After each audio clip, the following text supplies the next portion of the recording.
महाराज, अब आपको विवाह कर लेना चाहिए महाराज। जब तक इस राज में कोई महारानी ना हो तब तक ये राज पूर्ण कैसे हो सकता है महाराज। ठीक है मंत्री जी, मैं विवाह कर लूंगा। चलो मंत्री जी, अब हम लोग जाकर अपने राज्य का हाल चाल लेते हैं कि कौन सुख में है और कौन मनुष्य दुख में है। हाँ हाँ महाराज, ये तो बहुत ही अच्छी बात है। चलिए चलते हैं।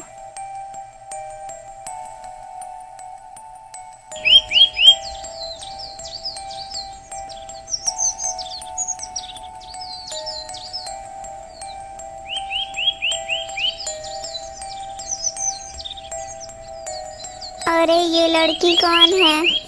ये तो कितनी सुंदर है। इसके सामने तो स्वर्ग की अप्सराएं भी अपना सर शर्म से झुका लें। महाराज, ये लड़की तो हमारे राज्य के धनी राम सेठ की पुत्री है। राजा उस लड़की को देखकर उसे ही अपनी रानी बनाने का निश्चय कर लेता है। राजा अपने जेब से एक स्वर्ण मुद्राएं निकालता है और धनी राम सेठ के द्वार पे फेंक देता है और फिर वो वहां से चला जाता है।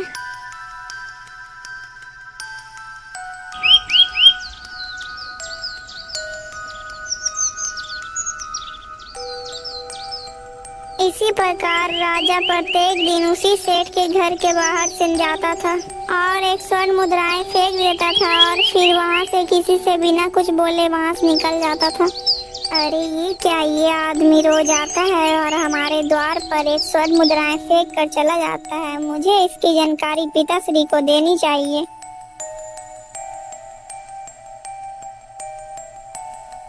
पिताजी, एक आदमी हमारे द्वार पर रोज आता है और बिना कुछ बोले एक स्वर्ण मुद्राएं फेंक कर चला जाता है।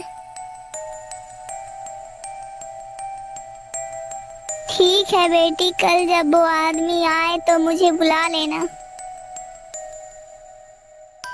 रोज की तरह वो आदमी सोने का सिक्का फेंकता है और चल देता है।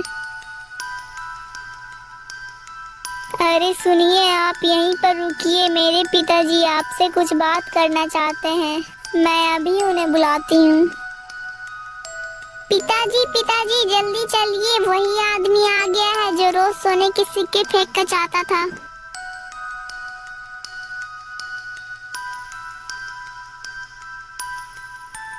कौन हो तुम और रोज रोज हमारे घर में स्वर्ण मुद्राएं क्यों फेंकते हो? इसका क्या कारण है? सेठ जी, मैं इस राज्य का राजा हूँ और मैं आपकी पुत्री को बहुत ही ज्यादा पसंद करता हूँ और उससे विवाह करना चाहता हूँ। ठीक है महाराज, मैं अपनी पुत्री का विवाह आपके साथ कर दूंगा, लेकिन मेरी इसमें एक शर्त है। मैं आपकी हर एक शर्त को मानने के लिए तैयार हूँ। बोलिए सेठ जी, क्या शर्त है आपकी? महाराज, मेरी बस यही शर्त है कि अगर आप मेरी बेटी से विवाह करना चाहते हैं तो इस कुएं को धन से भर देना होगा आपको। जब ये कुआं पूरी तरह धन से भर जाएगा तब मैं अपनी पुत्री का विवाह आपके साथ करने के लिए तैयार हूँ। ठीक है सेठ जी, मैं आपको इस कुएं को धन दौलत से भर दूंगा। राजा वापस जाता है तो वो अपनी सारी धन दौलत और अपने राजमहल को बेचकर पूरा धन इकट्ठा कर लेता है।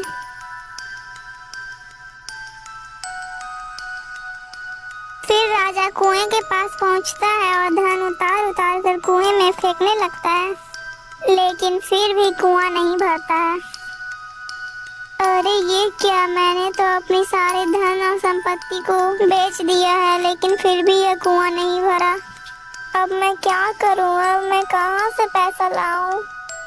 चलो, अब मैं ऐसा करता हूं कि जंगल से लकड़ियां लाता हूं और काट के उसे बाजार में बेचता हूं। यदि उसको बेचने पर जो भी पैसे मुझे मिलेंगे तब मैं इस कुएं में उसे डालता रहूंगा। यदि ईश्वर ने चाहा तो एक न एक दिन यह कुआं जरूर भर जाएगा।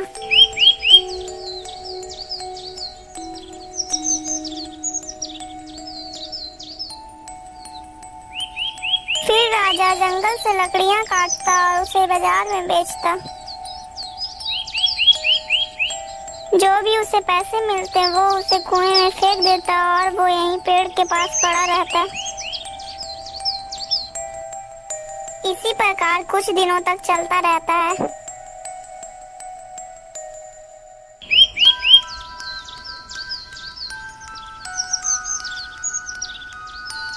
हे ईश्वर, आज तो मेरी तबीयत कुछ ठीक नहीं लग रही है। आज मैं काम कैसे करूँगा? लेकिन यदि मैं काम नहीं करूँगा तो कुआं कैसे भरेगा? नहीं नहीं, मुझे काम के लिए तो जाना ही पड़ेगा।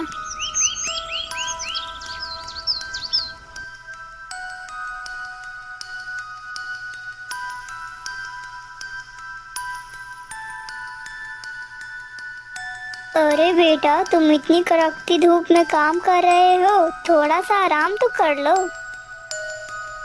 नहीं बाबा जी, मैं अभी आराम नहीं कर सकता, मुझे अभी बहुत काम करना है। अरे बेटा, तुम्हें ऐसा कौन सा काम करना है जो तुम इतनी कड़कती धूप में भी काम कर रहे हो? बताओ मुझे बेटा। अरे बाबा, मैं आपको क्या बताऊं, मैं बहुत ही ज्यादा परेशानी में हूँ। मैं यह परेशानी अपने प्रेमी को पाने के लिए कर रहा हूँ। फिर श्यामा कुमार उस साधु को अपनी पूरी सारी कहानी सुनाता है।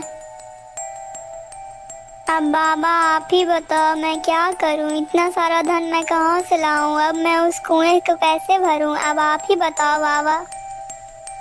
बेटा तुम चिंता मत करो, तुम इस लकड़ी को ले जाओ और उस कुएं की परिक्रमा करके ओम नमः शिवाय का जाप करके इस लकड़ी को उस कुएं में डाल देना, तो वह कुआं धन से भर जाएगा।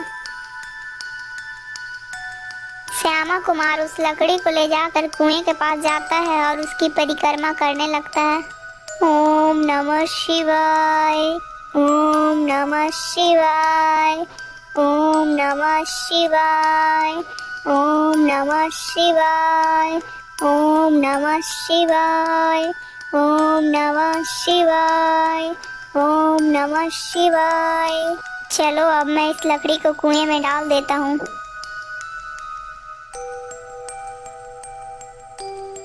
अरे वाह, ये कुआं तो सचमुच खजाने से भर गया है। हे भोलेनाथ, आपका बहुत बहुत धन्यवाद। सेठ जी चलिए और देखिए, कुआं खजाने से भर चुका है। अरे वाह राजा साहब, आपने तो सचमुच इस कुएं को खजाने से भर दिया है। अरे ये तो सचमुच कुएं को खजाने से भर दिया है। अब लगता है मेरा विवाह सचमुच इसके साथ हो जाएगा। परंतु मेरे पिता तो इतने कंजूस हैं, वो हमें कुछ भी नहीं देंगे। और मेरा पति तो खुद कुआं भरते भरते कंगाल हो गया है। मैं ऐसा करती हूँ कि कुछ सोने के सिक्के अपने पास छुपा के रख लेती हूँ।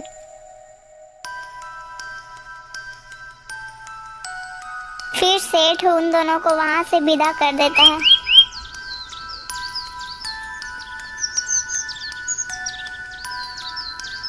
अरे भैया, हम दोनों परदेसी हैं, क्या हमें रहने के लिए यहाँ कोई घर मिल सकता है? हाँ हाँ, क्यों नहीं भाई, चलो मेरे साथ, मैं तुम्हें घर दिलाता हूँ।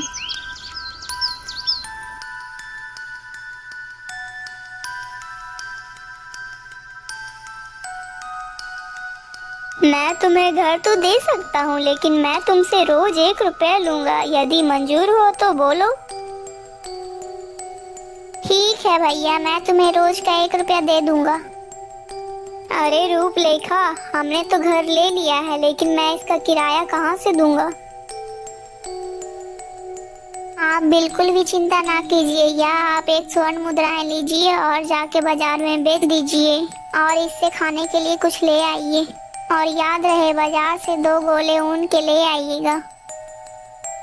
श्यामा कुमार सुनार के घर जाता है और सोने को बेच आता है तथा उनसे कुछ खाने के लिए सामान और 2 गोले ऊन के ले आता है।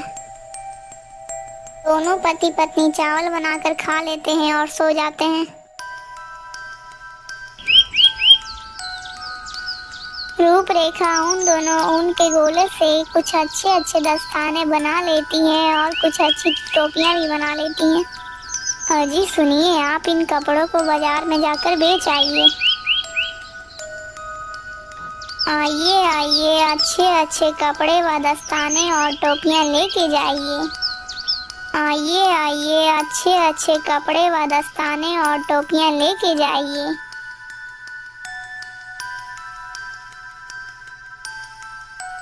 श्यामा कुमार रोज रोज कपड़ों लेकर यहाँ वहाँ की बाजारों में बेचने लगता है। अजी सुनो, अब हमारे पास काफी पैसे हो चुके हैं, अब हमें कुछ बड़ा करना चाहिए। मैं ऐसा करती हूँ कि एक शाही गलीचा बनाती हूँ। हाँ हाँ रूपरेखा, तुम बिल्कुल सही कह रही हो, अब हमें कुछ बड़ा बनाना चाहिए। रूपरेखा ने एक बहुत बड़ा गलीचा बनाना शुरू कर दिया और वो अपने काम में सफल होती है। श्यामा कुमार जब भी उस गलीचे को बाजार में बेचने जाता तब वो गलीचा नहीं बिकता। इसी प्रकार कई दिन गुजर जाते हैं। क्या बात है श्याम भाई, आपका ये गलीचा अभी भी नहीं बिका है? क्या करूं बिरजू भाई, इस गलीचे का कोई सही कीमत दे ही नहीं रहा है, इसीलिए मैं अभी तक इसे बेच नहीं पाया। अरे श्यामा भाई, मेरी बात मानो और इस गलीचे को लेकर कन्नड़ राज ले जाओ। और वहाँ के बाजार की एक नियम है, अगर उस बाजार में शाम तक नहीं कुछ बिके तो वो सामान राजा खरीद लेता है। तुम इस गलीचे को वहाँ ले जाओ। दोस्तों, आगे की वीडियो पार्ट 2 में देखिएगा।